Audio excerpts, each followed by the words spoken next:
There's a version of you that got promoted 6 months ago, maybe 12, because you were the best at what you did in your organization. You hit the numbers, you solved the problems, you were the person people came to when things broke. And then they made you the leader, and something changed. It wasn't your work ethic, it wasn't your intelligence or your values. What changed is this: the thing that made you credible before, your individual output, is no longer the currency of credibility. And nobody told you that. Nobody told you that the game changed the day you got the title. So you keep doing what worked. You stay close to the technical work. You answer questions your team should be answering. You prove yourself by being the smartest or most technical person in the room. And you still can't get people to do what you need them to do because they want to do it. Welcome back to the Leadership Lab. I'm Evan McGugan. I'm a former Division I lacrosse player, a United States Naval Academy graduate, and a former SEAL officer. I spent more than a decade leading teams in high-pressure environments where clarity, composure, and influence weren't optional. They were basic requirements. I also hold a master's in the psychology of leadership from Penn State and an MBA. Today, I use that background combined with leadership psychology and performance research to help professionals, coaches, and athletes learn how to think clearly under pressure, build trust, and influence effectively so their teams can solve hard problems. In this episode, we're going to talk about why credibility doesn't transfer automatically when you get promoted and what you actually have to do to build it in a leadership role. We're going to use a framework from a paper published just this year in one of the most respected leadership journals in the world. The paper is called Credible Leadership Signals, published in the Leadership Quarterly by researchers at the Max Planck Institute, the University of Lausanne, and KU Leuven.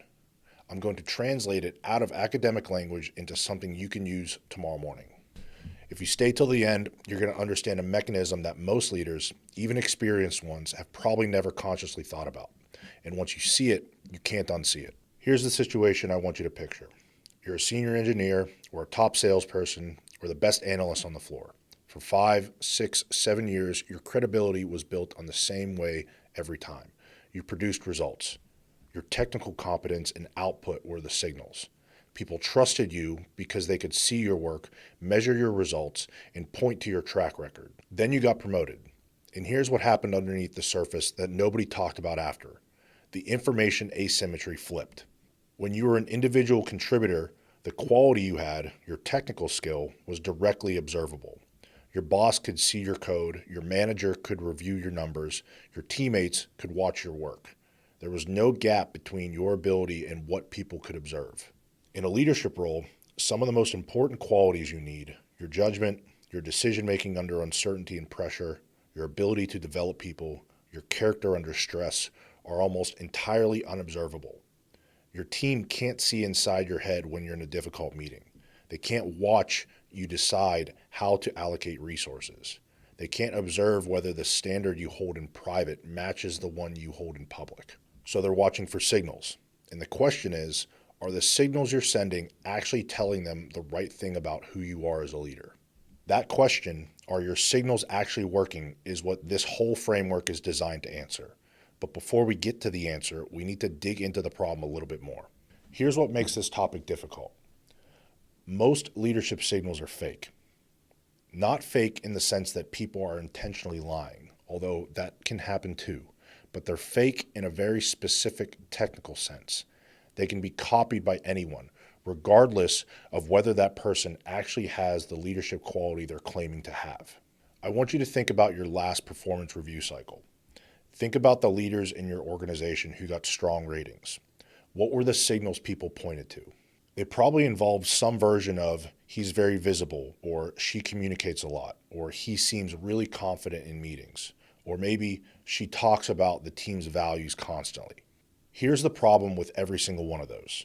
They're available to everyone. A low-quality leader can be visible. A weak leader can talk a lot. And a person with no actual character can recite values all day long. The signal doesn't cost them anything. So the signal doesn't actually tell you anything reliable about the underlying leadership qualities.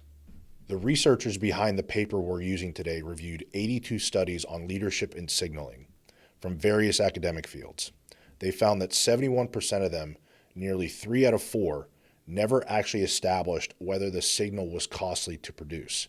They just assumed the signal meant something and moved on.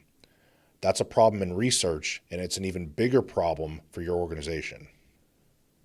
This is what usually happens with a recently promoted leader, or any leader for that matter. In the first 30 days, the team extends the benefit of the doubt. You're new, so they watch and they wait.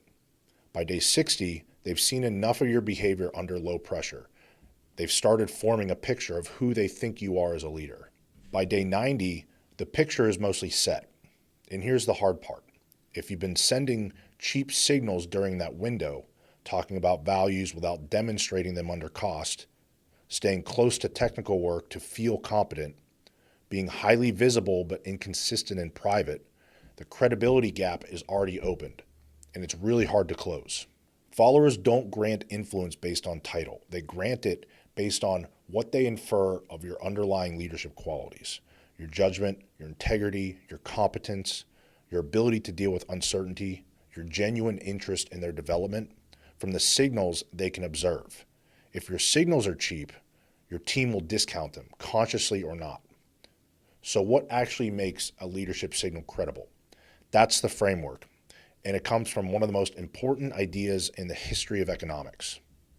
In 1973, a Stanford economist named Michael Spence published one of the most important papers in the history of economics. He was trying to explain something that seemed paradoxical.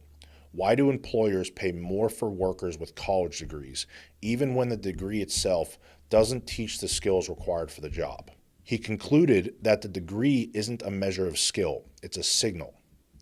At the time, it was overwhelmingly considered a credible signal because it's costly to get, and it's more costly for lower ability people than it is higher ability people. A person who struggles academically might spend 4 miserable, expensive years to get a degree that a high ability person completes in the same time with a fraction of the effort. That's the mechanism. The cost of the signal is what makes it credible, and the cost has to be inversely related to the underlying quality, meaning high underlying qualities make the signal cheaper to produce. Low quality makes it more expensive and nearly impossible to sustain over time and under pressure.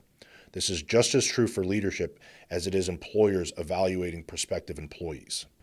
Spence won the Nobel Prize for this. And now, 50 years later, the researchers behind this study of credible leadership signals are applying this same framework to leadership. And because the results are uncomfortable, because most of what we think as leadership signals don't actually meet the empirical conditions for credibility. There are 3 conditions required for a valid leadership signal. All 3 have to be true simultaneously. If any one of them fails, the signal is not credible. It's just more noise. There has to be an unobservable quality that followers actually care about. That's condition 1. There has to be an observable signal, something followers can actually see and process accurately. That's condition 2. The signal has to be costly, and the cost has to be inversely correlated with the quality.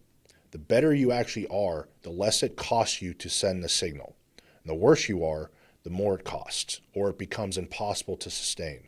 That's condition 3. Let's go through each condition in order, and I want you to hold whatever leadership behaviors you're currently relying on up against each one, because I think you'll find some things you have been doing aren't as valid as leadership signals as you may have thought. The first condition for a credible leadership signal is that there has to be a quality that followers care about but can't observe directly. This seems obvious, but a lot of leaders, especially newer ones, miss what the relevant qualities actually are. They think their team wants to know if they're confident or inspiring or a good communicator. And don't get me wrong, those qualities matter, but they aren't the qualities that matter most. Here is some of what your team is actually trying to figure out, even if they won't say it out loud. Can you make a good decision under real pressure, not just in a calm meeting room? Do your private standards match your public standards? When no one is watching, are you still who you say you are? Do you actually know what you're talking about in the areas that matter for this team? Or are you relying on your previous technical competence? Are you willing to absorb cost on behalf of the team? Take the difficult conversations, own the failure, sacrifice your own convenience, or do you protect yourself when it gets uncomfortable? Those are just some of the qualities. They are almost entirely unobservable in normal conditions. Your team has to infer them from your signals. Here's where a lot of newly promoted leaders go wrong. They spend a lot of energy signaling qualities that their team doesn't care about most now that they've been promoted. One signal trap newer leaders fall into is signaling expertise, staying deep in technical work to show they still know the craft. But their team isn't asking whether they know the craft. They already know that. That's why you got promoted. What they're asking is whether you can lead people and coordinate the effort of the people who also know the same craft and likely other areas of expertise. Another signal trap newer leaders fall into is enthusiasm, being high energy, positive, constantly visible. Here's the problem. Enthusiasm, visibility are cheap signals in leadership. They cost you nothing and tell the team nothing about your judgment and character. A third signal trap newer leaders fall into is alignment, talking about company values, the mission, the vision. But values talk is available to everyone at zero cost. The best and worst leader in your building can both deliver the same speech about integrity. The 2026 review found something worth pausing on. 23% of the studies reviewed on signaling, almost a quarter, couldn't even identify a clear underlying quality that their proposed signal was supposed to communicate. Nearly 1 in 4 academic studies on signaling couldn't answer the basic question: what quality is this signal supposed to be revealing? That's in the academic research, where precision is supposed to matter the most. Now think about your own organization. Think about your last leadership development program. Did anyone define the specific underlying quality that each observable behavior was supposed to communicate? Or did they hand you a list of behaviors and tell you to do them? That's why the signal fails. It's not clear if it's connected to anything real underneath. Before we move to condition 2, I want you to stop and do something right now. What is the one quality that your team needs to see in you the most that they currently can't directly observe? Is it your judgment? Is it your integrity? When it costs you something? Your genuine belief in their development? Your willingness to absorb difficulty and uncertainty on their behalf? Hold that thought, because everything in the next 20 minutes is about how to signal that quality credibly. So we've established what your team is trying to observe about you. Now the question is, how does that quality actually get transmitted? That's condition 2, and it has a trap inside that most new leaders walk right into. Condition 2 is the most straightforward of the 3 for valid leadership signaling. Underlying leadership qualities might not be directly observable, but your signal has to be. Your team has to be able to see it and notice it and process it accurately. This sounds obvious, but it has 2 non-obvious implications. The first challenge with sending observable leadership signals is that the signals you send in private don't count. I can't tell you how many leaders I've worked with who say, my team should know that I care about their development. I think about it all the time. I've had the same thoughts many times myself, and it's frustrating. The problem is that it's not a signal. That's a thought in your head. The intention is important, but if your team can't observe it, it doesn't exist in the signaling sense. The second challenge with sending observable leadership signals is that the signals that require interpretation can get distorted. And there are 3 reasons why people miss your leadership signals. First, if the signal is unclear or low intensity, then people miss it. Second, the environment distorts it through organizational politics or cultural context or how you're perceived before you even open your mouth. The third is that the receiver or the follower has biases that skew their perception. And this last one matters, particularly for leaders who are new to a team or coming from outside the organization. You don't know what noise exists in that environment yet, which means you have to work harder in the early period, which means clear signals, higher intensity, and more repetition are going to move you towards successful signaling and more influence. There's a subtle failure mode when considering valid leadership signals. Organizations and leaders often measure the receiver's perception of the signal instead of the signal itself. What does that mean in practice? Let's say you get a 360-degree feedback that says people perceive you as committed to your team, and you treat that as evidence that you're sending the right signal. But the perception of the signal is not the same as the signal. If people perceive you as committed because your team is winning right now, or because you have a naturally warm personality, or because of the organizational dynamics, none of that is evidence that you've built a credible signal of commitment. It's evidence that the perception exists today, and that perception can evaporate the moment the environment changes your behavior. Credible leadership signals don't depend on outcome and don't depend on personality. They work because the signal itself is costly to produce. This is condition 3, and this is where everything comes together. Conditions 1 and 2 set the stage. Condition 3 is the test that most leadership behaviors fail when it comes to valid signaling. This is the one that will change how you think about your own behavior and how you evaluate the leaders around you. Condition 3 is where most leadership thinking breaks down entirely. And it's the condition that will separate you from every other leader who reads a management book and thinks they've got it covered. Credible leadership signals have to be costly, but not in the generic sense. The cost has to be inversely correlated with the quality being signaled. If you have high integrity, signaling your integrity is relatively cheap. Being honest, staying consistent, or absorbing discomfort to keep your word are things that cost a person of genuine integrity far less than they cost someone who is performing integrity. The performance is exhausting over time and fragile under pressure. The real thing is just who you are. If you have low integrity, signaling integrity is extremely expensive because you have to maintain the performance constantly, suppress your actual instincts, and live in fear of exposure. Eventually, the cost exceeds the benefit, and the lower quality leader stops signaling the signal, or the performance breaks down under real pressure. That's the separating factor. High quality leaders send real signals. Low quality leaders don't, or they can't sustain it over time. Let me go through some of the signals that newer leaders lean on that fail the test first. Showing up to events, being present, being seen, these cost nothing. A low quality leader can be just as visible as a high quality one. They help build rapport, but they tell your team almost nothing about your leadership qualities. What matters is how much it costs when you show up. Speeches about integrity or culture and the mission all cost nothing and are poor ways to signal leadership qualities. Ethical leadership talk is one of the most studied signals that fails the test of a credible leadership signal. Anyone can say they value integrity, culture, or the mission.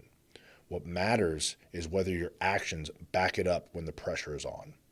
Being high energy, optimistic, and upbeat all have a low cost and are poor leadership signals. They are personality dependent and easy to perform in the short term. It has a role, but it is not a credible signal of leadership quality on its own.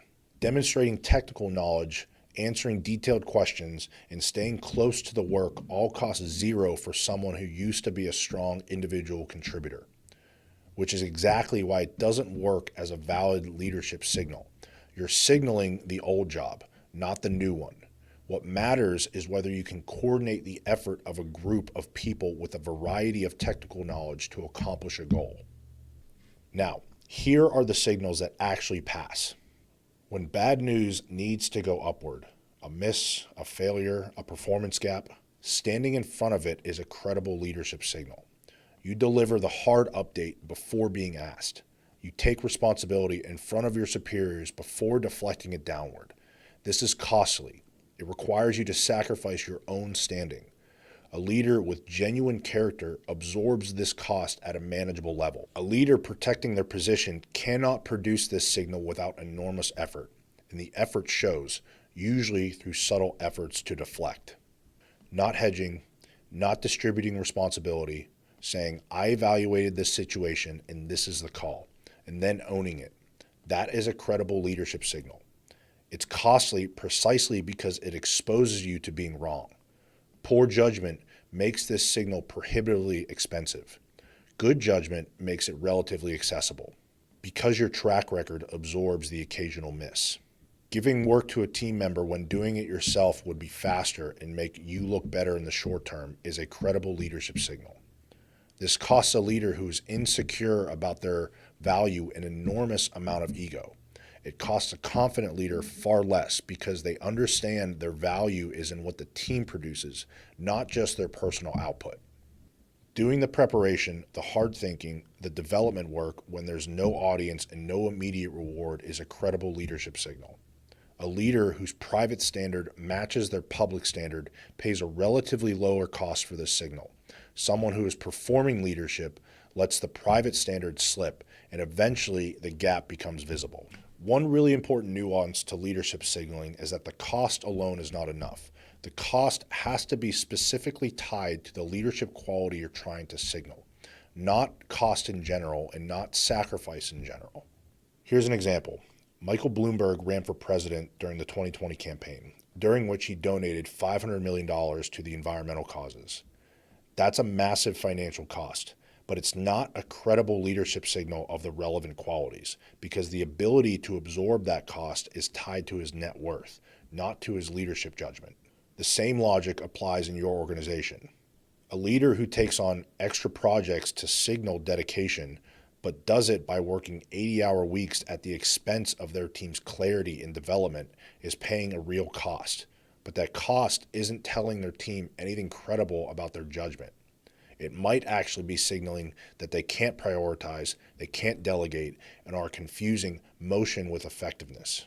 The cost of a credible leadership signal has to map to the underlying quality. If you're signaling judgment, the cost has to be judgment relevant. Accepting risk, making a call with incomplete information, or owning consequences, not just general effort. We've covered the full framework. There are 3 conditions that are required for valid leadership signals. Now I want to make this concrete for you. What do you actually do with this? We're going to look at 2 environments, corporate leadership and athletic coaching, because the mechanism is identical, but the signals look a little bit different. If you're in the first 90 days of a leadership role or rebuilding credibility in an existing one, here are 4 signals that I think are worth investing in immediately. Signal 1, own the difficult conversation. The second signal is make and hold a decision under uncertainty. Signal 3 is invest in someone else's development when it costs you. The 4th signal is maintain the private standard. When something in your area goes wrong, you go first. You deliver the hard update before being asked. You stand in front of the failure before deflecting it downward. This signals both character and judgment, and it's costly in a way that maps directly to those leadership qualities. If you want to start sending credible leadership signals, find a situation this week with genuine ambiguity and real stakes. Make a call, provide a direction, communicate it with clarity and ownership. Don't overhedge. If you're wrong, own it cleanly and adjust. This is the most powerful signal of judgment available to a leader, and cheap to produce if your judgment is actually good and you're willing to own your mistakes. Give work to a team member even though doing it yourself would be faster and make you look better.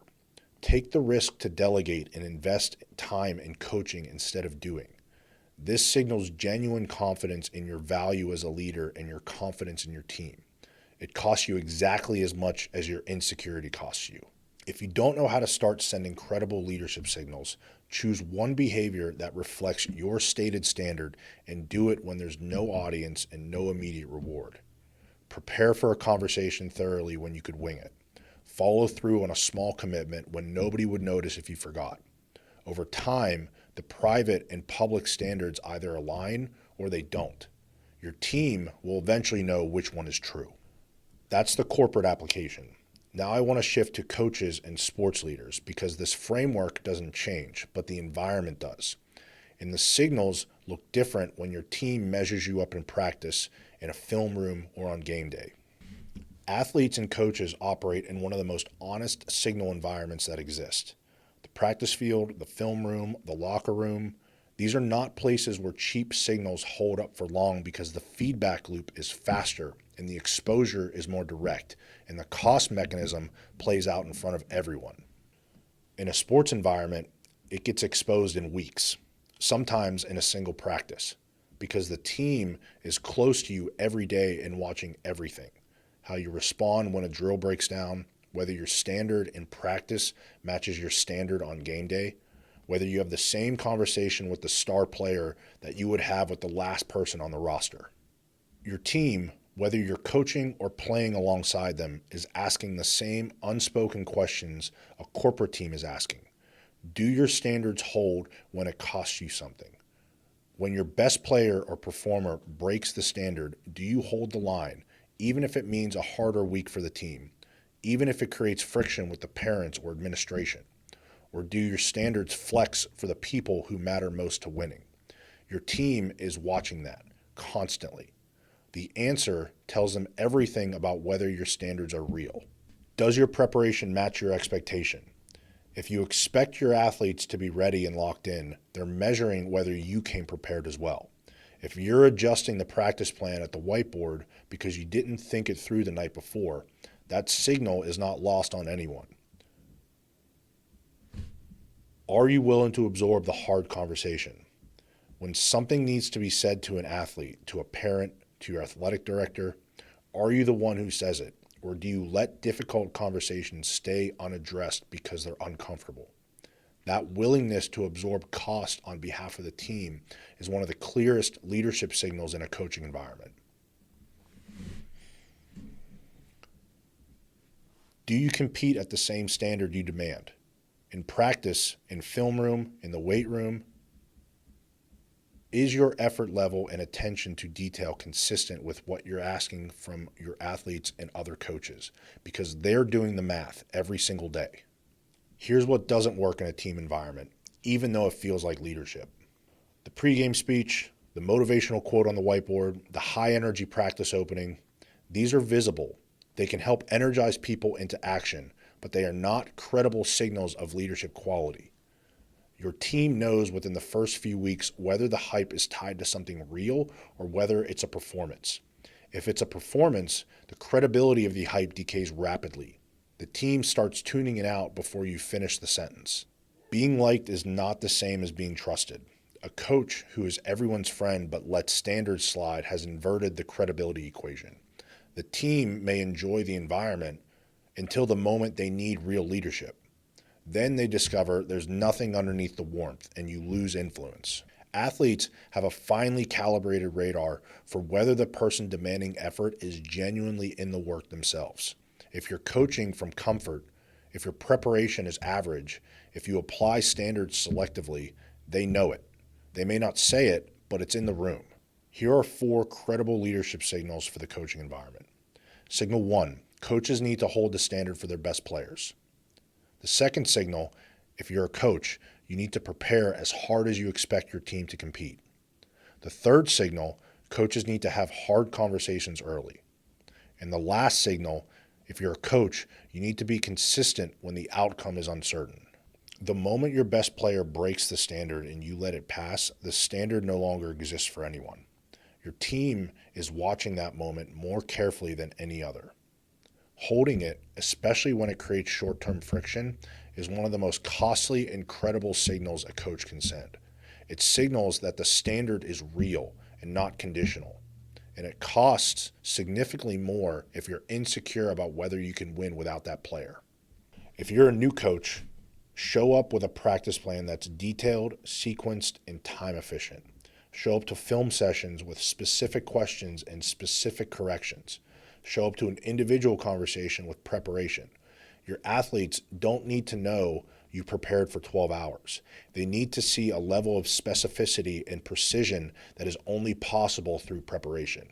That specificity is the signal. It's costly for an unprepared coach, and it's natural for a prepared one. Coaches can't let performance issues or standards violations sit. The longer you wait, the more expensive the conversation becomes, and the more clearly your team sees you avoiding it. Addressing it early, directly, and without drama signals the kind of judgment and composure that athletes decide whether to follow. It also sends the signal that you believe in the athlete enough to hold them accountable, which is a form of respect that silence doesn't communicate. If you're a coach, your leadership signal credibility is highest in moments of uncertainty. When you're down at halftime, when the season isn't going how you planned, when the team is fragile, The leader who maintains the same standard, the same preparation quality, and the same decision-making process regardless of outcome is sending the most credible signal available in a competitive environment. Anyone can hold standards when things are going well. The cost mechanism kicks in when they're not going well. Whether you're in a boardroom or on a practice field, the mechanism is the same. Credible signals are costly. The cost is inversely correlated to the underlying leadership quality. That's what separates leaders who build real influence from the ones who perform it. Let me leave you with the cleanest version of what we covered today. Your team is constantly trying to answer one question. Can they trust your judgment, your character, and your commitment enough to follow you? Not because the org chart says so, because they've decided it's worth it. They can't observe those qualities directly, so they watch your signals. The problem is that most signals are cheap. They're available to nearly everyone. On their own, they tell your team almost nothing reliable about who you actually are as a leader. Credible leadership signals are different. They're costly, and the cost is inversely related to the underlying quality. If you have the quality, the signal is well within reach. And if you don't, it's prohibitively expensive to maintain. That's the standard. Not the standard of looking like a good leader. The standard of actually being one consistently enough that what you send is real. If you want to go deeper on how to build the foundational systems that make credible signaling possible, the identity, the standards, the habits that determine what your signals actually reveal under pressure, my work here with the Leadership Lab is where that lives. Make sure you subscribe to the channel. If this was useful, share it with a leader in your organization who just got promoted. This is the conversation nobody has with them before they walk into the role.